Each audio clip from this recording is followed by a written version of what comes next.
Halo guys, welcome back to CVT Indonesia. Balik lagi sama gue Pas Tobing. Cherry, bukan Cherry namanya kalau tidak memberikan kejutan bagi masyarakat Indonesia. Dan sekarang, pada Juli 2024, Cherry kembali memberikan kejutan kepada masyarakat Indonesia, yaitu dengan meluncurkan ini, Cherry Tigo 8. Nah, seperti apa perubahannya dan seperti apa kejutan yang diberikan oleh Cherry Indonesia dengan Tigo 8 ini? So langsung saja, this is it, CVT Review Cherry Tigo 8.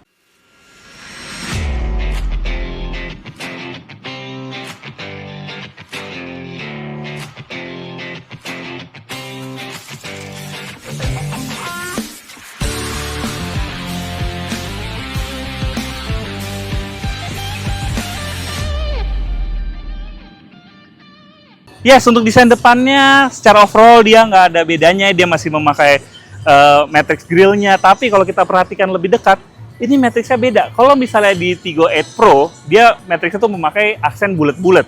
Kalau di sini dia pakai seperti wajik gitu ya, jadi lebih kelihatan lebih rame. Tapi ini tergantung selera sih, jadi kita nggak bisa bilang ini lebih jelek atau lebih bagus. Tapi jujur kami lebih suka yang bentuk bulat gitu. Nah, terus di depan sini dia juga bedanya untuk logo Cherry-nya ya. Kalau misalnya di 8 Pro itu logo Cherry cuma warna silver biasa.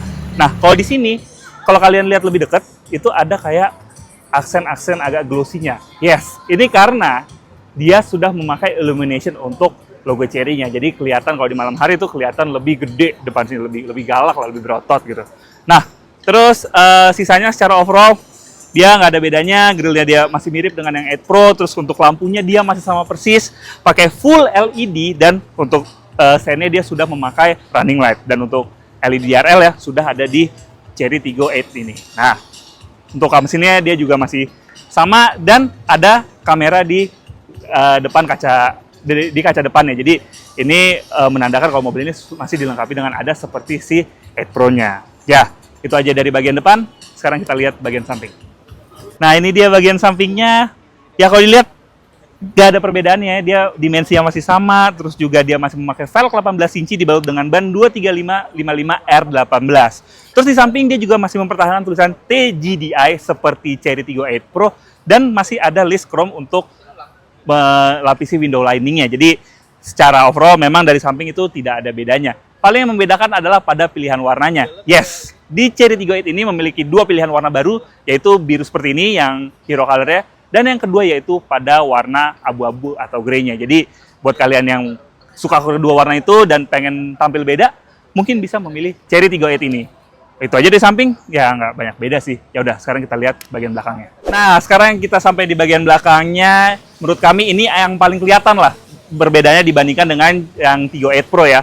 Kalau misalnya Tigo 8 Pro itu dia menggunakan mika lampunya, housing lampunya dia menggunakan warna smoke yang agak keabu-abuan. Kalau di Cherry Tigo 8 ini dia menggunakan mika lampu berwarna merah. Jadi approach itu lebih konvensional gitu. Nah, terus yang membedakan lagi adalah pada emblemnya. Karena dia pakai mesin yang beda, nanti kita bahas waktu kita membahas sektor mesin, otomatis output torsinya juga beda. Nah, di sini dia memakai emblem 290T. Kalau kita ingat dulu yang di Cherry Tigo 8 Pro dia memakai 390 karena dia memiliki torsi yang lebih besar. Nah, kalau di sini dia pakai 290T.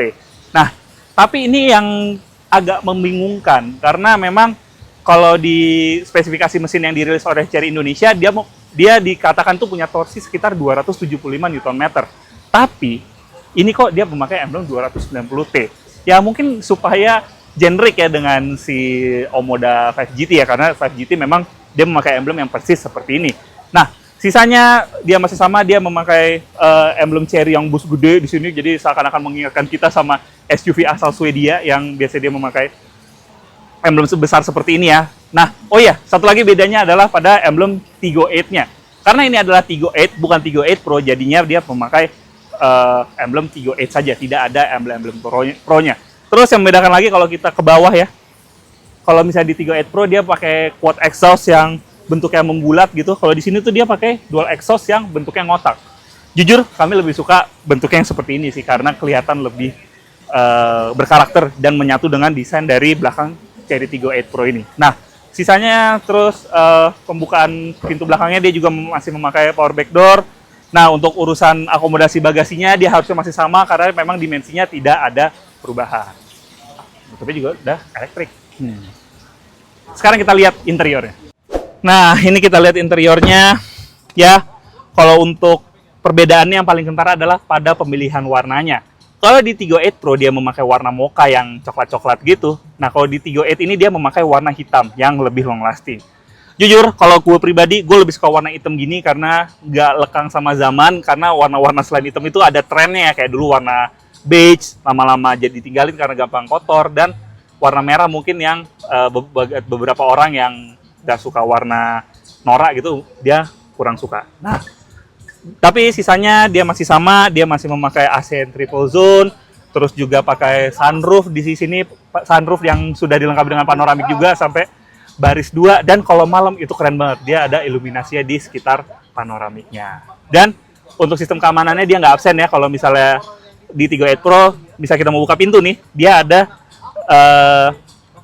peringatan di sini kalau misalnya ada mobil atau kendaraan lain yang lewat di samping kita. Dan di Tigo 8 ini, fitur tersebut tidak dicabut dan tetap dipertahankan. Jadi, nice banget. Untuk door trimnya, dia sudah memakai bahan soft touch, tapi yang atas agak tipis ya. Yang di bawah ini sudah agak tebal. Terus juga, armrest tengah dengan 2 cup holder juga tetap dipertahankan di Tigo 8 ini. Ya, itu aja sih dari tengah, nggak ada beda. Sekarang kita lihat ke baris pertama.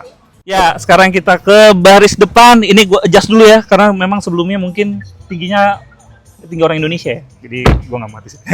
Ya, depan sini ya dia masih sama. Yang membedakan adalah paling cuma pemilihan warna interior aja, sama kayak di belakang tadi dia masih memakai warna hitam. Nah, tapi selebihnya seperti aksen soft touch, di dashboard dia masih dipertahankan. Dan walaupun dia berada di bawah Tigo 8 Pro spesifikasinya, untuk premium sound-nya masih dipertahankan, yaitu premium sound dari Sony. Jadi kalau misalnya kalian membeli mobil ini, jangan FOMO. Kalau misalnya kalian mengidamkan premium sound di sebuah mobil, nggak usah FOMO, di mobil ini tetap ada. Terus juga untuk entertainment systemnya, dia masih sama, dia memakai layar sebesar 12,3 inci, instrumen cluster full digital dengan ukuran 10,25 inci. Nah, untuk pengaturan AC-nya, dia juga masih memakai layar sebesar 8 inci, dan ini cukup unik ya, karena ini nggak cuma pengaturan AC aja, tapi misalnya kalian lagi mengaktifkan ADAS, ya mobil ini masih dilengkapi dengan ADAS ya, sebanyak 9 buah. Nah ini, itu ada indikatornya di sini, dan kalian bisa mematikan lane keeping assist-nya tuh di indikator yang kalian kira untuk mengatur AC-nya, padahal ini bisa untuk mengatur lane keeping assist-nya. Terus tombol-tombolnya juga masih sama dengan yang Tigo 8 Pro. Levernya juga, gear levernya masih sama dengan yang Tigo 8 Pro bentuknya, dan masih memakai electronic parking brake dengan auto hold. Terus bentuk setirnya dia juga masih sama, dia pakai flat bottom, dan ini di genggam ini juga cukup oke ya, dia nggak terlalu kecil, nggak terlalu besar juga untuk di mobil ukuran seperti ini. Dan untuk bangkunya, untuk drivernya dia masih memakai electric seat. Begitu juga di penumpang depannya, dia masih memakai electric seat di depan sini, jadi nice banget. Nah, untuk door trimnya dia juga masih memakai panel soft touch dan ada jahitan aslinya. Jadi mobil ini masih memiliki kesan premium ya untuk di interiornya. Nah, sisanya nggak ada beda, masih sama dengan yang Tigo 8 Pro. Dan sekarang kita lihat nih, sektor yang paling disorot oleh Chery Indonesia pada Chery Tigo 8 ini. Sekarang kita lihat mesin. Oke, sekarang kita lihat sektor mesinnya. Dia sudah pakai hidrolik ya, jadi nggak pakai tangkai-tangkai lagi nih, membuat mobilnya kelihatan lebih premium. Nah, untuk ruang mesinnya sendiri, dia udah dilapis peredam panas dan sudah dicat warna body. Jadi, ya kelihatan mahal mobilnya. Oke deh. Nah, sekarang untuk mesinnya, dia sekarang memakai mesin yang jauh lebih compact. Dia di 1600 cc turbo dengan transmisi DCT yang dialirkan tenaga ke roda depan. Nah, untuk tenaga sendiri, dia turun dari yang 200-an horsepower sekarang jadi cuma 185 PS aja, dan torsinya di 275 Nm. Nah, itu yang kami bilang aneh, karena memang dia klaimnya itu, kalau kita lihat emblem belakangnya, semua mobil Chery kan biasanya kalau torsi itu ditulis di emblem belakangnya, dan itu selalu tepat. Tapi di sini dia agak overclaim gitu, karena di belakang tulis 290, tapi nyatanya klaimnya hanya 275 saja. Tapi nggak apa-apa, itu bukan hal yang signifikan, karena memang tenaga tersebut masih cukup mumpuni untuk membawa mobil sebesar ini. Dan harusnya mesin ini memiliki konsumsi bahan bakar yang lebih irit, karena memiliki dimensi yang lebih kompak, ruang bakar yang lebih ringkas, dan dimensi yang kompak ini membuat mobilnya jadi lebih ringan. Jadi otomatis untuk akselerasinya dia bisa bersaing dengan yang 2000 cc. Nah, ya Itu aja dari mesin. Jadi bisa disimpulkan Cherry Tiggo 8 ini disasar untuk orang yang memang merasa cukup berat untuk membeli SUV 7-seater 500 jutaan. Karena memang rencananya mobil ini akan berada di bawah harganya, di bawah 500 jutaan. Jadi calon konsumen Cherry itu punya pilihan yang lebih banyak jika dibandingkan dengan sebelumnya, karena memang yang 7-seater dia ada di 500 jutaan, dan itu cukup untuk psychological price memang cukup tinggi ya untuk ditebus ya untuk sebuah mobil yang mungkin brandnya belum terlalu known di Indonesia. Nah, tapi harga tersebut tidak mengorbankan kesan premium dari mobil ini, dari interior yang masih pakai soft touch, terus juga premium sound yang masih dipertahankan, dan sistem ADAS-nya yang masih cukup komplit. Jadi menurut kami ini bisa jadi pilihan kalian yang masih mencari SUV 7-seater di Indonesia. Oke CVT, sekian video review kali ini. Jangan lupa like video ini, subscribe ke YouTube channel CVT Indonesia, dan nyalakan lonceng notifikasi. Main juga ke Instagram kami di cvt.indonesia, di situ banyak story kalau kita lagi syuting dan berita otomotif di dunia maupun di tanah air. Dan sekarang, baca berita tidak hanya bisa melalui Instagram kami saja, tapi kalian bisa membaca melalui website kami apabila kalian ingin mencari berita yang lebih komprehensif, lebih detail, ulasannya kalian bisa mengunjungi website kami. Dan apabila kalian tertarik untuk membeli Cherry Tiggo 8 ini, kalian bisa membelinya ketika mobil ini sudah di-announce harganya nanti, dan katanya mobil ini akan dijual di Q4 2024. Oke CVTs, sekian review kali ini. Gogo Pas Tobing, pamit dulu.